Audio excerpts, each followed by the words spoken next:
बच्चों, आज हम बहुब्रीहि समास के बारे में विस्तार से बात करेंगे।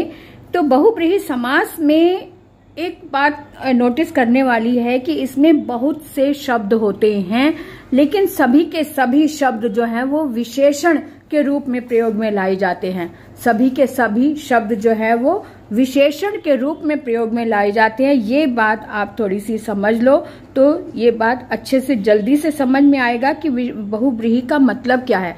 जितने भी शब्द उसमें प्रयोग में लाए जाते हैं सब के सब विशेषण होते हैं और कोई भी प्रधान नहीं होता, कोई भी शब्द उसमें प्रधान नहीं होता। ये बात बहुब्रीहि की विशेषता है कि उसमें कोई भी शब्द प्रधान नहीं होता। जब प्रधान नहीं होता तो फिर प्रधान होता क्या है, ये क्वेश्चन मार्क आ जाता है। क्वेश्चन मार्क को ध्यान में रखो। जब हमारे सामने क्वेश्चन मार्क आए कि तो फिर कौन है, तो फिर हमें जो शब्द दिए हुए हैं ना, क्योंकि ये विशेषण है तो यानी कि इसके आधार पर हमें विशेष्य को ढूंढना पड़ता है। इसके आधार पर हमें विशेष्य को ढूंढना पड़ता है। क्वेश्चन मार्क लगते ही हम विशेष्य को ढूंढते हैं। यानी यहाँ एक पहेली है, पहेली के रूप में हमें समझना है, बूझना है। यानी जो विशेषण वाले शब्द हैं वो विशेष्य की पहचान होते हैं। पहचान है तो इसका मतलब हमें मालूम होना चाहिए कि किसकी पहचान है। तो हम अपना दिमाग घुमाते हैं, सोचते हैं कि कौन है कौन है कौन है, तो हमें उसकी पहचान वाले शब्दों से आइडिया लग जाता है कि यह विशेष व्यक्ति कौन है। तो वही बात यहाँ पे ध्यान रखनी है। बहुब्रीहि का मतलब यह है कि जिसमें बहुत सारे शब्द दिए हैं लेकिन सबके सब विशेषण हैं, प्रधान इनमें से कोई भी नहीं है। इस बात का ध्यान रखो और ये दिमाग में रखते हुए हम देखेंगे कि बहुब्रीहि समास के उदाहरण क्या हैं और उनकी परिभाषा क्या है। तो देखते हैं कि किताबी भाषा क्या कहती है। किताबी भाषा हमारी बोलती है कि बहुब्रीहि समास को व्यक्त करने के लिए पाणिनीय व्याकरण में एक प्रमुख सूत्र है। क्या है? एक प्रमुख सूत्र है। क्या है वो? अनेक मन्य पदार्थे। अनेक मन्य पदार्थे, इसका अर्थ यह है कि जिस समास में समस्त शब्दों अर्थात पदों से भिन्न कोई अन्य पदार्थ प्रधान है, कोई अन्य पदार्थ प्रधान है, उसे बहुब्रीहि समास कहते हैं। इस समास में दिखाई देने वाले पदों से भिन्न अन्य कोई पद प्रधान होता है। अब हम आते हैं कि इसके सरल भाषा में देखें क्या। समासगत सब पद मिलकर उस अन्य पद के अर्थ को ही विशिष्टता प्रदान करते हैं। उनका अपना अर्थ अन्य पद के अर्थ के प्रति गौड़ होता है।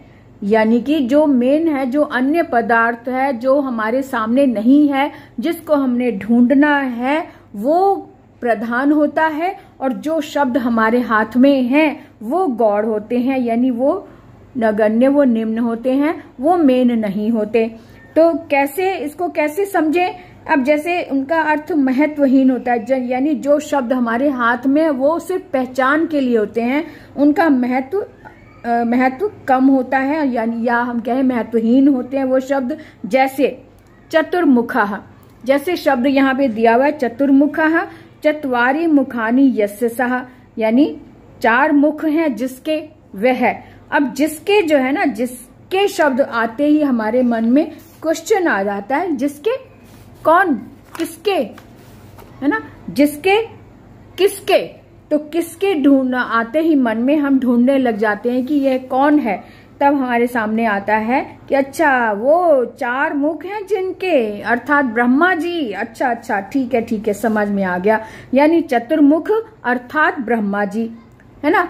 अब यहाँ पे ब्रह्मा जी तो है नहीं, लेकिन उनकी पहचान दी हुई है, यानी कि ये शब्द जो है हमारे लिए विशेषण है और विशेष्य को हमने ढूंढा तो पता चला कि वो ब्रह्मा जी हैं, है ना। और तो इसको विग्रह कैसे करेंगे? चतुर्मुख ये मेन है, ये समस्त पद है, इसको विग्रह करेंगे चत्वारि मुखानि यस्य सः। यस्य सः लगाकर इसको हमने स्पष्ट किया कि 4 मुख हैं जिसके वह को वह बोलकर हमें ढूंढना पड़ा। हो कौन है कौन है कौन है? हाँ, वह ब्रह्मा जी अर्थात ब्रह्मा जी। तो ब्रह्मा जी को हमने ढूंढ लिया इनके पहचान वाले शब्दों के माध्यम से, ठीक है ना। अब हम इसके थोड़े से और उदाहरण देखें जो मैंने अलग से नोट करके रखे हैं। अब जैसे यहाँ पे शब्द एक, इसको मैंने पहले हिंदी में लिखा ताकि इसको समझ आ जाए कि हमारा ये यस्य सहा जो ये संस्कृत में लिखा है इसको हिंदी में क्या कहते हैं। अपने हिंदी में भी हमने सीखा ना, तो लंबा उदर है जिसका वे। अब हिंदी में इसी तरह से उसका विग्रह होता है ना, लंबा उदर है जिसका वे। अब इसको हम संस्कृत में कैसे लिखेंगे, लंबम उदरम यस्य सहा, लंबम उदरम यस्य सहा। और इसका जो शब्द है, जो इसका समस्त पद है वो है लंबोदरः, वो है लंबोदरा। लंबोदरा क्या है, समस्त पद है ना। अब समस्त पद में तो हमें ये पता चल गया कि ये इसको हमने विग्रह किया तो लंबा उदर यस्य सहा जिसका है। अभी भी हमें मेन बात तो पता चली नहीं, यस्य सहा, सहा लिखा है तो कौन सहा, कौन वह है, कौन वह है। तो हमने अपने पौराणिक कहानियों में थोड़ी नजर दौड़ाई तो पता चला अच्छा लंबा उदर है जिनका, अर्थात गणेश जी। ओ अच्छा गणेश जी, तो ये हमारे विशेष से निकल आए गणेश जी। तो जो लंबम उदरम यस्य सह आ रहा है ये है विशेषण, ये सभी के सभी विशेषण शब्द हैं जिनको हमने पहचान के रूप में रखा, जो विशेषण का कार्य कर रहे हैं और विशेष से हमें ढूंढना पड़ा और वो है गणेश, है ना, गणेशा। अब दूसरा उदाहरण देखें, नीलाकंठ है जिनका वे, नीलाकंठ है जिनका वे। इसको हम संस्कृत में कैसे इसको विग्रह करेंगे, नीलम कंठम यस्य सह, नीलम कंठम यस्य सह, यस्य सह जिसका, यस्य मैंने जिसका, सह मैंने वह, नीला कंठ है जिसका वह। अब यहाँ फिर से क्वेश्चन मार्क आ गया, वह कौन, वह कौन। तो इसको जो इसका जो समस्त पद है वो तो हमारे सामने है कि वो है नीलकंठ, है ना। लेकिन इससे भी हमारी बात तो, हमारी जिज्ञासा तो खत्म हुई नहीं कि नीलाकंठ, वो तो ठीक है नीलाकंठ, नीलकंठ है, लेकिन कौन है नीलकंठ। नीलकंठ अर्थात नीलम कंठम यस्य सह अर्थात महादेव। अब महादेव हमने जब ढूंढा शब्द तब हमें हमारी जिज्ञासा शांत हुई। अच्छा यह यस्य सह के उत्तर में हमें महादेव जी मिले, यानी महादेव जो है वो विशेष्य हो गए, है ना, महादेव जी हैं वो विशेष्य हो गए। और जो ये सारा चारों शब्द हैं ये हो गए विशेषण, है ना, ये विशेषण का कार्य कर रहे हैं। नीलम कंठम यस्य सह ये विशेषण और महादेव ये विशेष्य हो गए। तो विशेष्य जो है यहाँ पर होते नहीं है, उन्हें ढूंढना पड़ता है।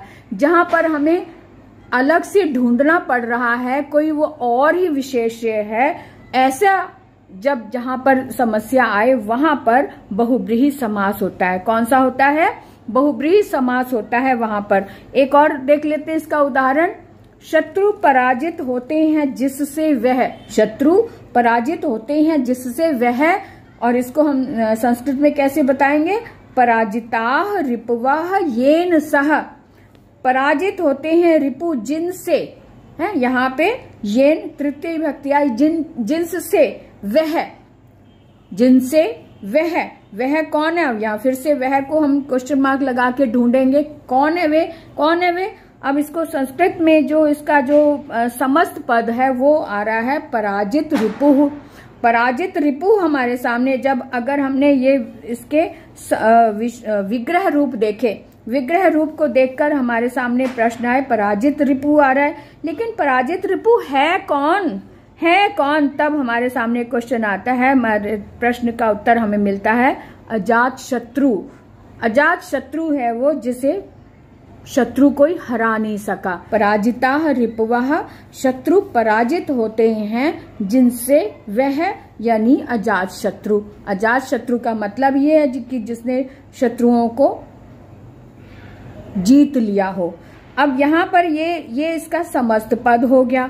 अब समस्त पद में भी प्रश्न ही है, अब इसको विग्रह किया तो उसमें भी प्रश्न ही दिख रहा है। हम उत्तर हमें ढूंढना पड़ता है इसकी पहचान के कारण। पहचान वाले शब्दों को देखकर हम क्वेश्चन मार्क लगाते हैं, क्वेश्चन मार्क से हमारे दिमाग में तेजी से कोई कहानियां चल पड़ती हैं, कहानियों की तरफ हमारा ध्यान जाता है और कहानियों के माध्यम से हमें पता चलता है अच्छा हाँ ये ठीक है याद आ गया, हमने कहानी पढ़ी थी अजात शत्रु, है ना। अब इस तरह से एक और देख ले। फोर्थ है महान आत्मा है जिनकी वे, महान आत्मा है जिनकी वे कौन, फिर से प्रश्न आ गया। महान आत्मा यस्य सह जिसकी वह, महान आत्मा है जिसकी वह, और इसका जो समस्त पद है वो है महात्मा। अब महात्मा शब्द हमारे सामने आया, इसको हमने विग्रह किया तो महान आत्मा यस्य सहा को देख के फिर से क्वेश्चन आ गया हमारे मन में कि कैसे, कौन, किसकी बात हो रही है। तब हमारा ध्यान जाता है अच्छा विशिष्ट जन है, कोई विशेष व्यक्ति जिनकी आत्मा महान है, जिन्हें महात्मा का खिताब मिला हुआ है, ऐसा कोई विशिष्ट जन, है ना। विशिष्ट जन कोई भी हो सकता है, महात्मा गांधी हैं जैसे, उनको महात्मा नाम दिया हुआ है, महात्मा बुद्ध हैं उनको महात्मा का नाम दिया, महात्मा का जो खिताब जिनको दिया हुआ है, ऐसा कोई विशेष व्यक्ति, विशिष्ट जन, ठीक है। अब इसी तरह से हमने इनको समझना है कि बहुब्रीहि समास में जो हमारे हाथ में शब्द है, समस्त पद ले लो चाहे उसका विग्रह रूप ले लो, उसमें मेन व्यक्ति कहीं और होता है जिसे हमने ढूंढना होता है, जिसको हमने ढूंढना होता है, और वो जब ढूंढ जाता है तब हमें पता चलता है कि अच्छा वो फिर विशेष हमारे हाथ में आ जाता है।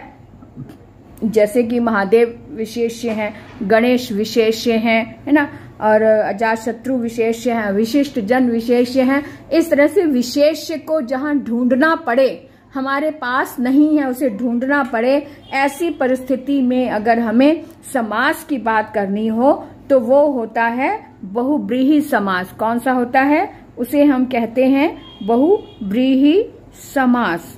अब आपको समझ में आ गया होगा। अब इसको उदाहरण के माध्यम से, जितने उदाहरण हम ले सके उतने कम है, जितने अधिक उदाहरण देखें तो उसके उदाहरण देखने से हमारा अभ्यास होता है, कैसे कैसे शब्द हमारे सामने आ सकते हैं, इस बात का हमें अनुभव हो जाता है कि अच्छा ऐसे शब्द भी आते हैं, ऐसे शब्द भी आते हैं। इसीलिए अभ्यास पर अधिक जोर दिया जाता है हमेशा। तो मुझे लगता है कि बहुब्रीहि समास हमें अच्छे से समझ में आ गया। अब इसके उदाहरण मैं अच्छे से बहुविकल्पीय प्रश्नों के रूप में लेकर आऊंगी अगले वीडियो में। तब तक के लिए विदा लेते हैं, बाय। क्योंकि बाहर बहुत शोर हो रहा है, दिवाली के मौसम है, अभी से पटाखे छूटने शुरू हो गए हैं, बहुत पटाखे लग रहे हैं, चल रहे हैं और बहुत दिक्कत हो रही है। इसलिए मैं वीडियो को यहीं समाप्त करती हूँ। फिर मिलेंगे अगले वीडियो में नए वीडियो के साथ और नए टॉपिक के साथ। Okay, bye bye.